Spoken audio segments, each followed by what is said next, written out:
this is you. This is the guy she told you not to worry about. This is the guy she told you to worry about. Hey there, Tuba Nice. It's your friendly neighborhood gun lover. Gun lover, old school introduction. Flash in the pan. We've changed the channel name, remember. Your neighborhood flash in the pan.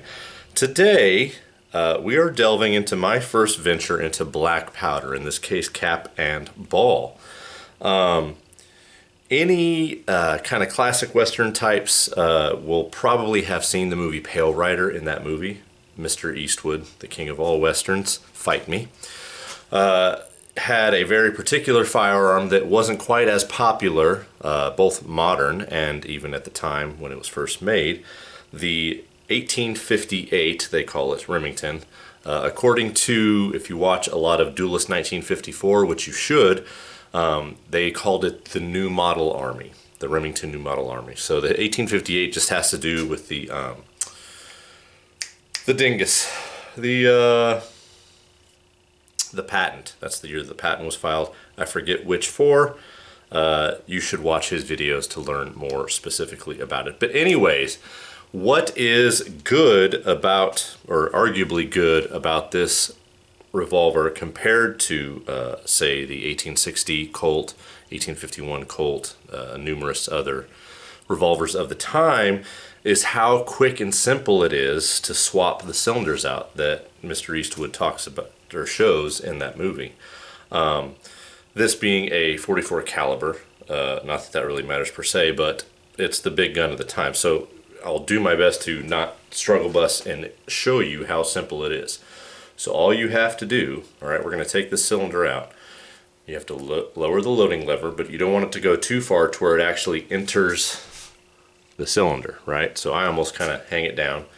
There's a little tab, not a tab, it's the retaining pin. It's what your cylinder spins on, so you slide that out. You ever so slightly cock the hammer. Again, get that out of the way, and it slides right out like that. So let's say that you have, as you'll see in the movie, let's say you have a whole other loaded cylinder ready to go. All right, you dump this or throw it in a pocket or whatever. You slide it, the new one right back in. Again, same thing. Get that loading lever out of the way. Drop it in, slide that in. You're back to the fight. Now that looks complicated because I'm trying to do it on camera. But if you're, I've had this for about a week.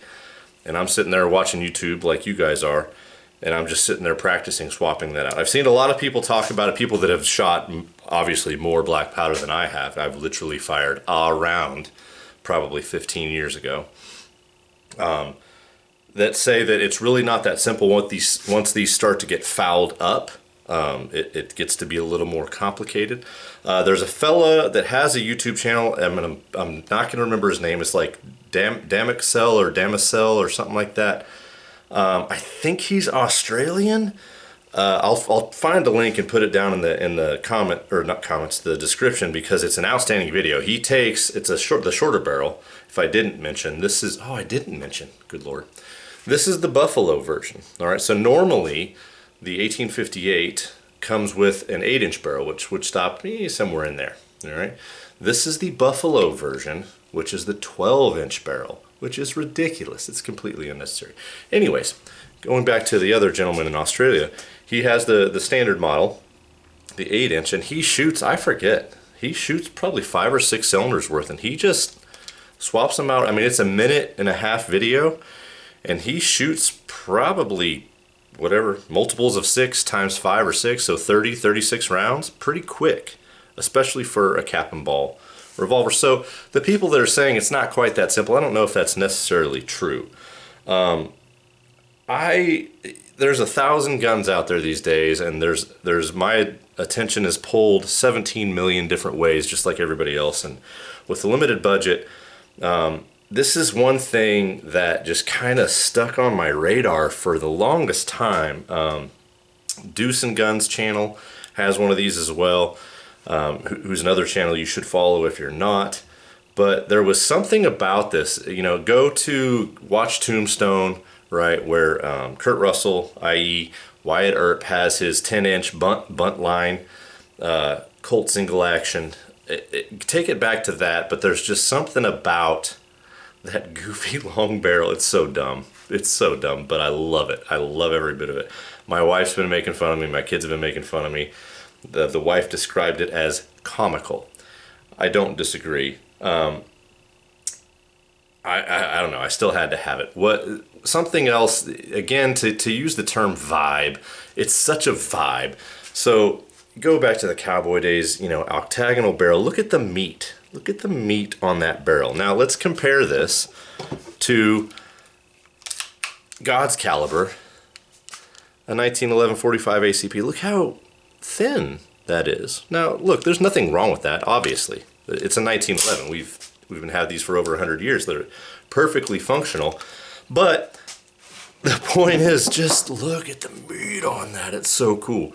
I have not bought a single thing for this yet. I literally just bought the revolver. I want to buy spare cylinders. I need to buy powder. I need to buy balls. I need to buy caps. All the things. I spent a ton of time on YouTube watching Pieta versus Uberti. This is a Pieta because they are the only ones that I know of that makes the Buffalo, which is what I wanted. They have this one, which is kind of the steel frame, standard blue. They have a brass frame, which is cheaper, and they also have a stainless steel version. I almost got the brass frame just because it was a decent amount cheaper, maybe $60. Might not be that much. Anyways, prices vary. But there's the rumors that, over time, brass frame stretch, blah, blah, blah. And I didn't want that to happen. So I opted for the steel frame, kind of standard blue. I got this off of muzzleloader.com. Everything worked great. It ships, if you don't know, black powder stuff ships directly to your door. It took them maybe a week to get it to me, which is not bad. They're up in Oregon, if I remember right. No problems whatsoever. They did great. I will say something about Pieta. So speaking of Pieta versus Uberti, I've watched a ton of videos, and a lot of people say it really doesn't matter because you're going to get a project gun no matter what. So in other words, the quality control at both places are not outstanding. Some people prefer Uberti for XYZ. Some people I can't talk. Words are hard. Some people prefer Uberti because XYZ. I had no skin in the game, and again, I wanted this particular one. I will say this, though. A couple things that I found since I bought this. So, let's look. Right here on the hammer itself. Can you see that extra little chunk? There, I just broke it off. There you go. Well, it's gone forever. You can still see, it's got a little odd spot on there. So that's no deal breaker for me. I don't really care. I don't have museum pieces. I shoot my guns. Even my old ones. You've seen my Garand. You've seen my my Enfield, my Mosin Nagant, all the things. The other thing I saw that was pretty obvious, and hopefully I can get this on camera. Look there in the trigger. Yeah, you can see it right there on the brass of the trigger guard. They didn't really clean that up very well. So far, that's the only two things I've found. And if that's it, who cares? It's not a big deal to me. Again, this is just a range toy. It's for fun. These are pretty versatile. I was surprised to find a lot of the old cap and ball revolvers are. So you can actually buy conversion cylinders for these. Now they're not cheap. So this I paid right at 400, right at 500, right at 500. Now that's with, I ordered some other stuff. So this was like 470, 460, I forget. So knowing that, some of the conversion cylinders are like $200+, so almost half the cost of the whole gun. But they have little cylinders that will fit into the same slot. And again, you saw how easy it was to get that out. That will fire either 45 ACP or 45 long Colt. The stipulation being, now this is according to the user's manual. I don't know if anybody's tried this otherwise. You're supposed to use lead only projectiles in these guns.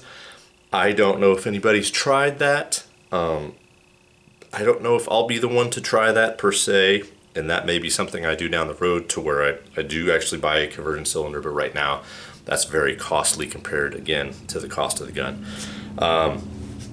This is Another, I won't say a grail gun. I've always liked the 1858s over the Colts because of that top strap.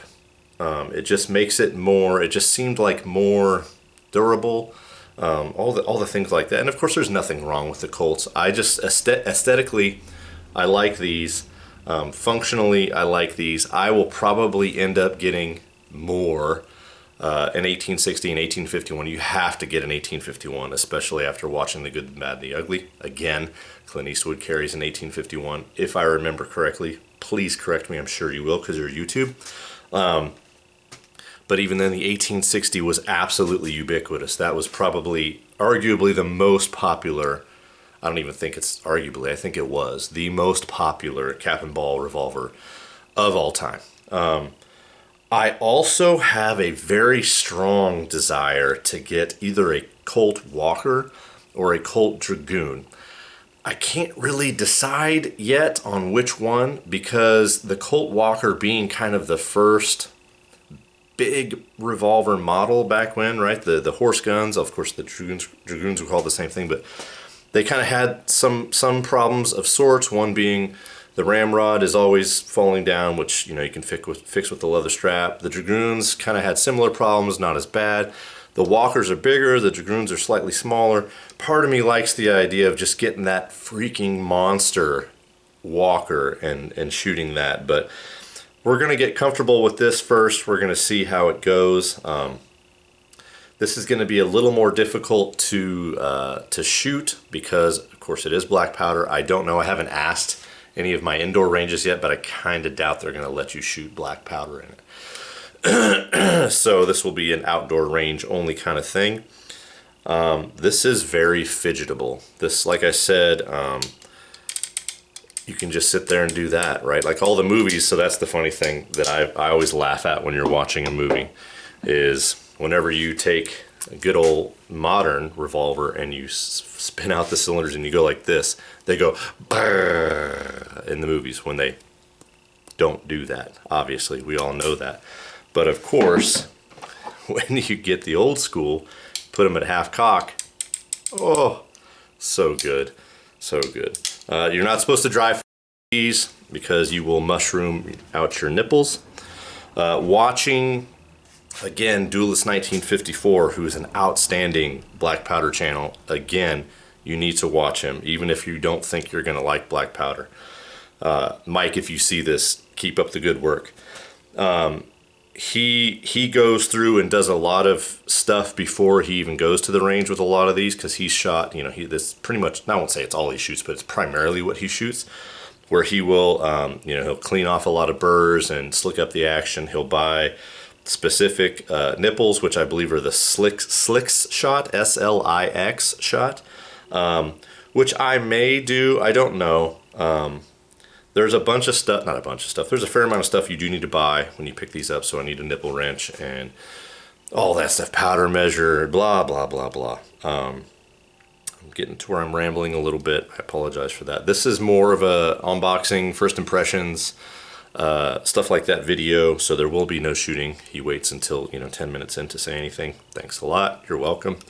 But yeah, I've literally been sitting there and just removing the cylinder, putting it back in.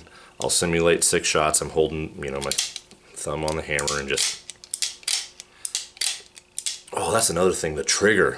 Oh Lord, that's a light trigger. There, I mean, again, never having shot older revolvers like this, that is a very light trigger, so that's going to be a lot of fun. This does come with adjustable sights on the back, which there's a number of other videos. What's that fella's name? The Old Ranger, I think, has a video of a couple of these where he shows how to adjust the sight. In this case, it's just a bunch of screws, but they're opposing screws, so you have to loosen one side, tighten the other to move one way or the other. Same thing with up or down. You have to loosen one, tighten the other, blah, blah, blah. Think of when I put that trigger into my my Savage AR lower. It's kind of like that, like a tension screw that you have to put down to keep everything stationary. So sighting in is going to be fun. A lot of these older rifles, my lord, a lot of these older pistols shoot high, so I'm hoping that we have enough adjustment to keep this shooting right on. You know, if not, we will cross that bridge when we get to it. For the most part, this is just fun. This is a cool old style that I recommend everybody get into. I do kind of wish there was an American company like Remington, for example, that would get back to making these old revolvers, Colt as well, just to get the quality up. Of course, the price is going to go up with those as well, but it'd be nice to see an American version, not just the Italian versions, which, again, nothing wrong with them. This stuff doesn't bother me, but it'd be kind of cool. All right, I'm going to quit blabbing. I really appreciate you guys watching. Stick around. We'll get to the range. I've got a couple other, I got one other thing that's supposed to be showing up in the mail this week that will hopefully change a little bit as far as going to the range with the Walther pistol. So stick around for that. And I've got a fair amount of new subscribers, shockingly. To you guys, welcome. Thank you so much for subscribing. This channel kind of goes all over the place. It's mostly firearms based, but I do a lot of other things, as you've seen in recent weeks. Did a lot of furniture stuff, just keeping your hands busy, which is part of the fun about any part of this hobby. I reload, just something, hobby within a hobby to keep your hands busy. I keep preaching that. Anyways, I'm done. Thank you so much for watching. See you on the next one.